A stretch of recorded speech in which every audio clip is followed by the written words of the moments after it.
On this particular project, we got a call from some folks. This is the back of their house. It faces the lake, but underneath it was just dirt. There was not really any usable space. They couldn't really do anything with it.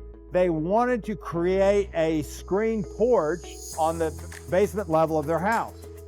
Now, one of the issues was there's 7 poles across the space there, so the view of the lake was going to be obstructed by these 7 poles.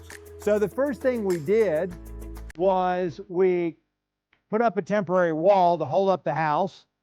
We put in a large structural beam, and then we went back with only 4 posts in place of 7, so that we could then create 3 arches.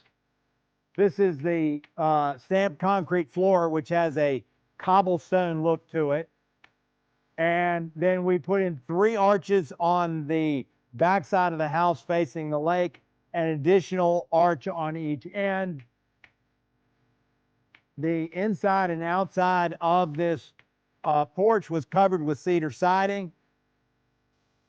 And then we filled in the arches with screen, creating a screen porch, a aluminum underdeck waterproofing system that also served as the ceiling for the screen porch. And this is the finished product.